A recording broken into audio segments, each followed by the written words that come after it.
बिस्मिल्लाहिर्रहमानिर्रहीम। मोहतरम सामीन और नाज़रीन, अस्सलाम वालेकुम रहमतुल्लाहि व बरकातुहू। आज के नए दौर के अंदर नए नए मसाइल सामने आते हैं और हमारी नस्ल नौ जो है चूँकि उनसे नावाकिफ़ है, तो फिर व्हाट्सएप पर या सोशल मीडिया पर तरह तरह के उनके मसाइल के हल आते हैं जो आम तौर पर गलत भी होते हैं। उनमें सही भी होंगे, लेकिन आम तौर पर यह मालूम हुआ है कि वो गुमराह करने वाले जवाबात जो हैं वो आजकल आम हैं। इस सिलसिले में हमने महसूस किया कि इदारा मारिफ़ इस्लामी चूँकि एक इल्मी और तहक़ीक़ी अदारा है जो सैयद मौदूदी अलैहि रहमह का क़याम करता है, तो क्यों ना हम नस्ल नौ की तरबियत के लिए ये सिलसिला शुरू करें। तो फिर हमने मसाइल व मारिफ़ का ये सिलसिला शुरू किया है और ये इदारा मारिफ़ इस्लामी मंसूरा लाहौर के इत्माम होगा। हमारे मोहतरम डायरेक्टर जनाब मौलाना डॉक्टर हाफिज़ साजिद अनवर साहब जो हैं वो इंशाअल्लाह जवाब देंगे और यूँ यूँ हमारे पास मसाइल आते चले जाएंगे।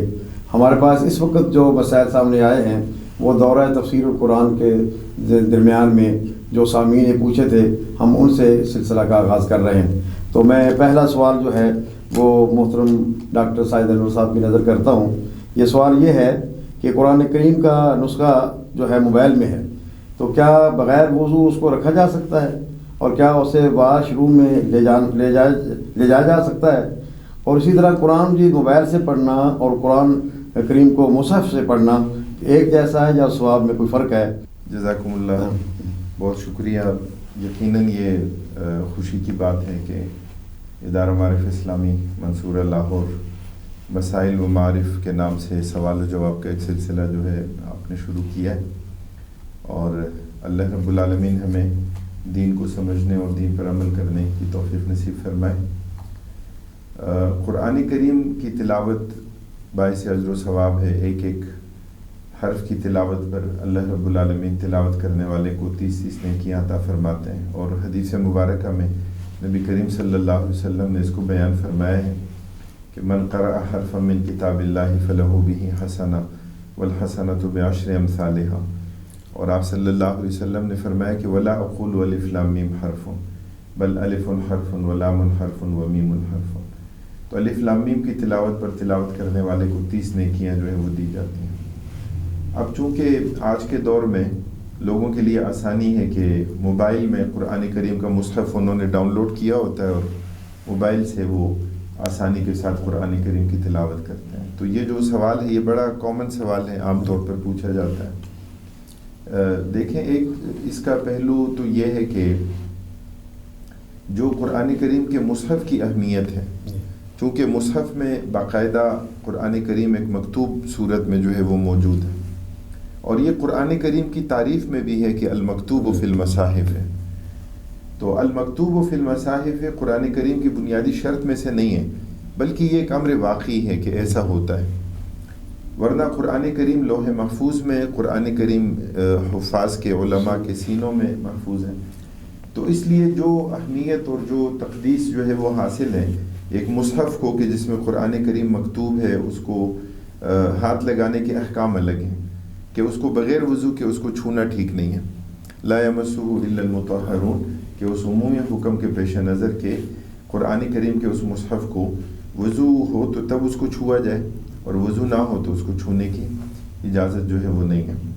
जहाँ तक कुरान करीम मोबाइल में उसका ताल्लुक़ है, तो चूँकि मोबाइल में कुरान करीम मकतूब उस तरह नहीं होता कि जिस तरह मुसहफ़ में कोई सूरत होती है, बल्कि ये तो कहीं यानी हमें नज़र आता है कि उसकी स्क्रीन पर इसके अल्फाज आते हैं, लेकिन उसी स्क्रीन पर आप देखते हैं कि फिर जो है वो कुछ और चीज़ें और मुख्तलिफ़ ऐप्स और मुख्तलिफ़ चीज़ें आ जाती हैं। तो इसलिए सेम ये हुक्म तो नहीं है कि जो मुसहफ़ का है। अलबत्ता अहले इल्म ने ये बात ज़रूर लिखी है कि कुरान करीम अगर कहीं मोबाइल की स्क्रीन पर इस तरह खुला हुआ हो तो उसमें एहतियात ये ज़रूर करनी चाहिए कि उस वक्त जो आप स्क्रीन को जो है ना आप बग़ैर वज़ू के आप उसको टच ना करें, अगरचे इजाज़त उसमें मौजूद है। अलबत्ता कुरान करीम के कवर को, उसकी बॉडी को, मोबाइल की बॉडी को और उसके कवर को आप हाथ लगा सकते हैं और उसे आप छू सकते हैं। अगर मोबाइल में कुरान करीम इंस्टॉल है और वो मोबाइल को लेके वाशरूम चला जाता है तो उस पर बेअदबी का इतलाक़ नहीं होगा, बेअदबी का इतलाक़ उस पर नहीं होगा। باقی جہاں تک تلاوت کی بات ہے تو دیکھیں تلاوت قرآن کریم کی اگر کوئی فرد کرتا ہے یعنی مصحف کو اگر وہ ہاتھ لگاتا ہے اس میں زیادہ اطمینان اور اس کے لیے زیادہ سیٹسفیکشن کی ایک صورت ہے. بعض صحابہ کرام سے منقول ہے کہ وہ قرآن کے مکتوب حصوں کو چومتے تھے, اپنی آنکھوں سے لگاتے تھے. حضرت اکرمہ کے بارے میں آتا ہے اور فرماتے تھے کہ ہذا کلام ربی ہذا کتاب ربی. اس کی تقدیس اپنی جگہ ہے, لیکن تلاوت قرآن کریم کی اگر کوئی اپنے حافظے سے کرے یا تلاوت قرآن کریم کی اگر کوئی فرد جو ہے وہ موبائل سے دیکھ کر کرے یا قرآن کریم میں پڑھ کر کرے, تلاوت کا جو اجر اور ثواب ہے وہ اللہ رب العالمین اسے عطا فرمائیں گے انشاءاللہ. اللہ تعالی ہمیں قرآن کو پڑھنے, سمجھنے اور عمل کرنے کی توفیق نصیب. ماشاءاللہ, بہت اچھا جواب ہے. تو محترم ناظرین, یہ ہمارے سوالات و جوابات کا سلسلہ شروع رہے گا. آپ کے ذہن میں اگر کوئی سوال ہو تو یہ واٹس ایپ پہ ہماری جو ہے وہ نمبر آ رہا ہے, آپ اس پہ اپنا سوال بھیج سکتے ہیں, انشاءاللہ ہم اس کا جواب دیں گے. بہت شکریہ.